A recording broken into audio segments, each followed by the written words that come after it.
राहुल गांधी सिर्फ सत्ता पा सकते हैं। राहुल गांधी गरीबी नहीं खत्म कर सकते। राहुल गांधी सिर्फ सत्ता पा सकते हैं क्योंकि राहुल गांधी के अंदर ये काबिलियत है कि वो सत्ता पाने के लिए किसी भी हद तक गिर सकते हैं। देश की संसद में 70% क्रिमिनल बैठे हैं, सभी को ऊपर केस हैं। जो सत्ता में आ गया उसके केस खत्म कर दिए जाते हैं। ये बाकी पार्टियों पे ये इल्जाम लगाते हैं, वो ऐसा कर रही है, वो वैसा कर रही है, हम न्याय करवाएंगे, हम ये करवाएंगे, हम गरीबी खत्म करवाएंगे। गरीबी तो आप तभी खत्म कर पाओगे जब आप अपनी दिमाग को सही करोगे।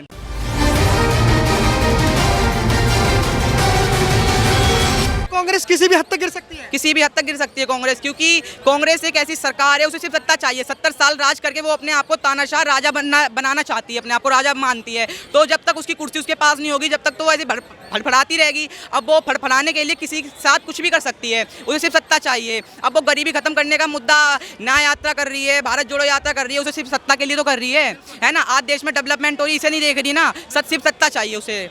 हाँ। अभी भारत जोड़ो न्याय यात्रा भी कर रहे हम न्याय दिलाएंगे, हम ये करेंगे। कहीं ऐसा तो नहीं कि अगर कांग्रेस सरकार 1% आ भी गई तो ये सारे जुमले बन जाएंगे? जुमले ही बन जाएंगे सर, जुमले ही बन जाएंगे सारे। कांग्रेस अगर एक बार सत्ता में आती है ना तो देश के ऊपर बहुत बड़ा अत्याचार होगा, देश का डेवलपमेंट खत्म हो जाएगा। जो 70 साल में जो नहीं हुआ ना, वो अब की बात देश में हो जाएगा। ये बाकी पार्टियों पे ये इल्जाम लगाते हैं, वो ऐसा कर रही है, वो वैसा कर रही है, हम न्याय करवाएंगे, हम ये करवाएंगे, हम गरीबी खत्म करवाएंगे। गरीबी तो आप तभी खत्म कर पाओगे जब आप अपनी दिमाग को सही करोगे, है ना। कांग्रेस सरकार कह रही है हम तो देश को आगे ले जाएंगे।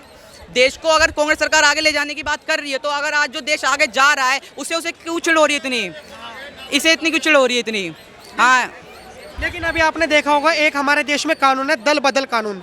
इसमें क्या होता है कि अगर मान के चलिए आप बीजेपी को सपोर्ट कर रहे हो, कांग्रेस को सपोर्ट कर रहे हो, तो आप अपने सांसद को भेजते हो, वही सांसद 2-3 दिन बाद किसी भी पॉलिटिकल पार्टी में चला जाता है, आप लोगों का भरोसा तोड़ देता है। क्या कहना चाहोगे? सर, दल बदल कानून तो ऐसा दल बदल कानून तो बहुत बेकार है। अगर कोई पार्टी, अगर जैसे मैं हूँ किसी पार्टी में चला जाऊँ, ठीक है, अब मुझे पता चले वो पार्टी भ्रष्टाचारी है तो मैं दल बदल कानून अगर उस टाइम भ्रष्टाचारी के बाद में जाऊँ ना उस कानून में, तो वो बात बहुत बिल्कुल सही है। अगर आप बिना फालतू का आप लोगों की उम्मीदें को तोड़ रही हैं, वो कानून बहुत बेकार है। आप ऐसा क्यों कर रहे हैं? लेकिन दल बदल कानून में आम जनता का क्या नुकसान? आम जनता का दल बदल कानून में सर बहुत बड़ा नुकसान है। आप हमारी उम्मीद पे, हाँ, क्या?